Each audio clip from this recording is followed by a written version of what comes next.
Un point de doctrine important et réconfortant de l'évangile de Jésus-Christ est que notre Père Céleste aime ses enfants d'un amour parfait.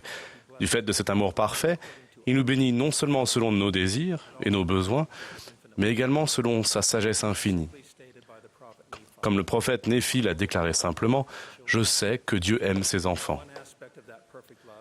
Une facette de cet amour parfait est l'implication de notre Père Céleste dans les détails de notre vie. Même lorsque nous n'en sommes pas conscients, nous ne le comprenons pas. Nous demandons l'inspiration divine et l'aide du Père par la prière fervente et sincère. Lorsque nous honorons nos alliances et nous efforçons d'être davantage semblables à notre Sauveur, nous avons droit à un flot constant d'inspiration divine grâce à l'influence du Saint-Esprit. Les Écritures nous enseignent « Votre Père sait de quoi vous avez besoin avant que vous le lui demandiez. Et il connaît toutes les choses, car toutes les choses sont présentes devant ses yeux. » Le prophète Mormon en est un exemple. Il n'a pas vu de son vivant les résultats de son œuvre. Cependant, il comprenait que le Seigneur le guidait soigneusement tout le temps. Lorsqu'il se sentit poussé à inclure les petites plaques de Néphi dans ses annales, il écrivit « Et je fais cela dans un but sage, car c'est ce qui m'est chuchoté selon l'inspiration de l'Esprit du Seigneur qui est en moi.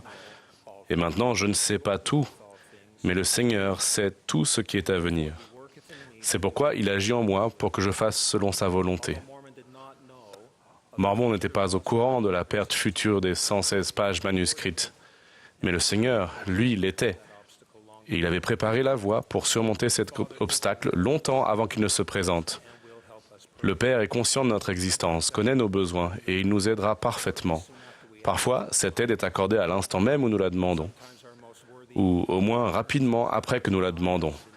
Parfois, nos aspirations les plus sincères et louables ne sont pas exaucées comme nous l'espérons, mais nous découvrons que Dieu a en réserve des bénédictions plus grandes. Et parfois, nos justes aspirations ne nous sont pas accordées dans cette vie.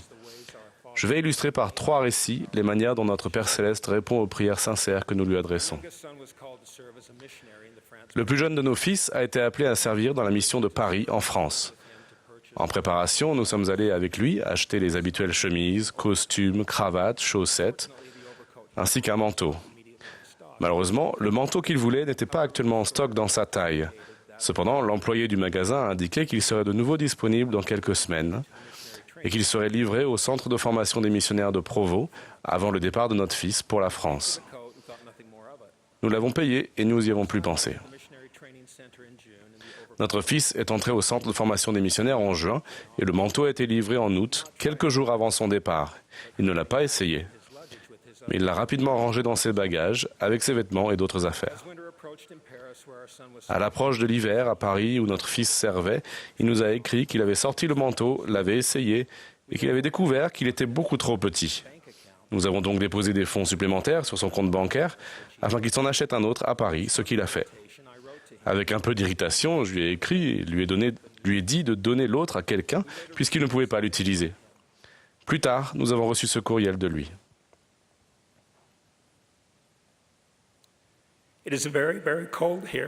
Il fait très très froid ici. Le vent semble nous transpercer, bien que mon nouveau manteau soit bien et très épais. J'ai donné mon ancien à un autre missionnaire de notre appartement qui a dit qu'il avait prié pour trouver un moyen de se procurer un meilleur manteau. Il est converti depuis quelques années et il n'a que sa mère et le missionnaire qu'il a baptisé pour financer sa mission. Le manteau était donc la réponse à une prière et j'en ai été très heureux.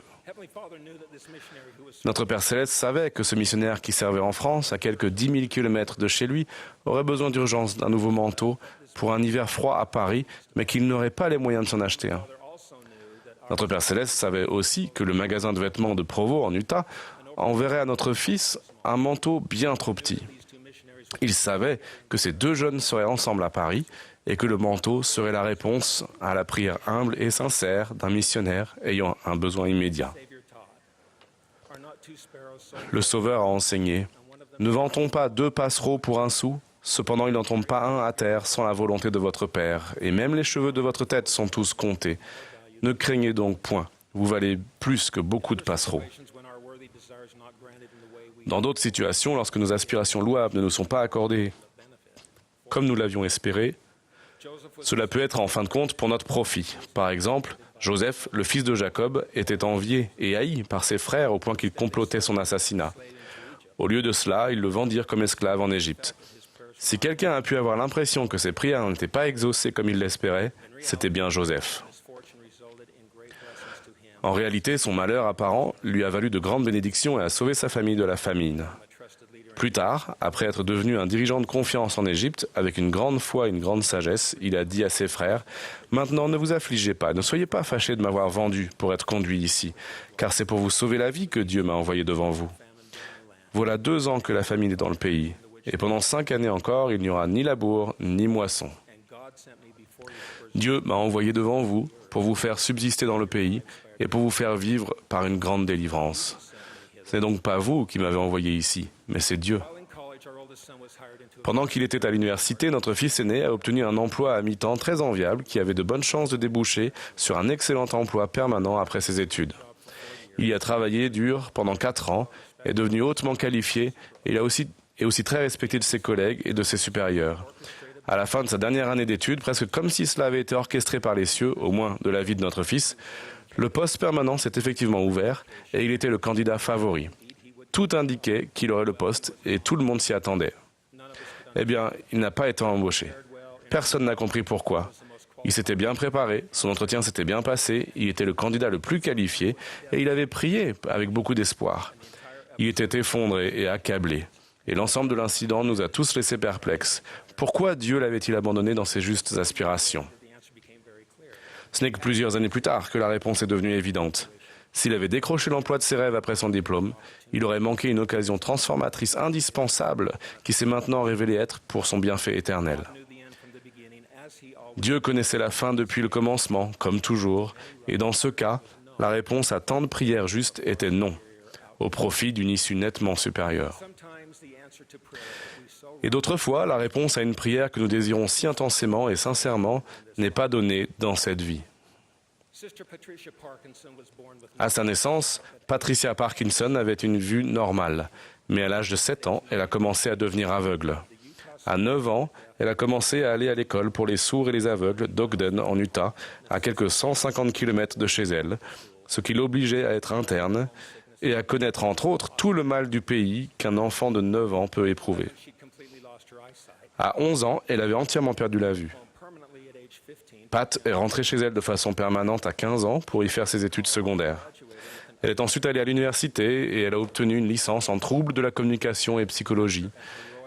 Et après un combat héroïque contre le scepticisme des responsables des admissions, elle s'est inscrite en 3e cycle et a fait une maîtrise d'orthophonie.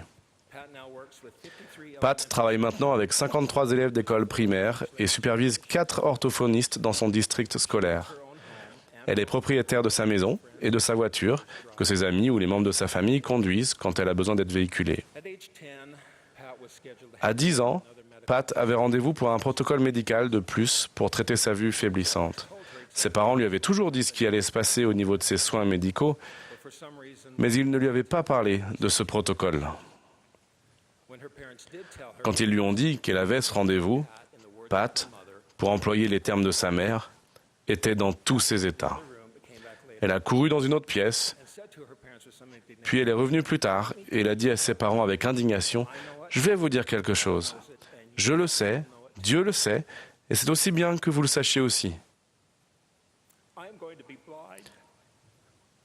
Je vais être aveugle le reste de ma vie. »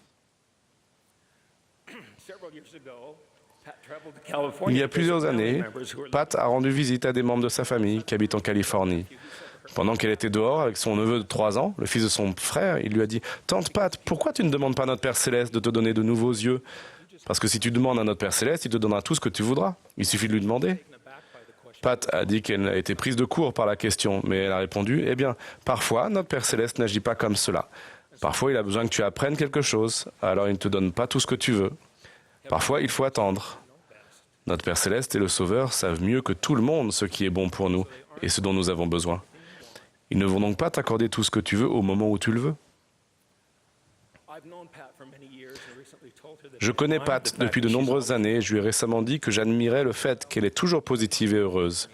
Elle a répondu « Ça se voit que tu n'as pas été avec moi chez moi. J'ai mes moments. J'ai eu des épisodes assez graves de dépression et j'ai beaucoup pleuré. Néanmoins, il a ajouté, « Dès que j'ai commencé à perdre la vue, c'était étrange, mais j'ai su que notre Père Céleste et le Sauveur étaient avec ma famille et moi. Nous avons géré la situation au mieux, et à mon avis, nous l'avons gérée de la bonne façon. J'ai fini par réussir assez bien dans la vie, et dans l'ensemble, j'ai été une personne heureuse. Je me souviens que la main de Dieu est dans tout. Aux gens qui me demandent si je suis en colère parce que je suis aveugle, je réponds, « Contre qui serais-je en colère ? Notre Père Céleste est avec moi dans cette épreuve, je ne suis pas seul, il est avec moi tout le temps. » Dans ce cas, le désir de Pat de recouvrer la vue ne lui sera pas accordé dans cette vie. Mais la devise que son père lui a apprise est « Cela aussi passera ».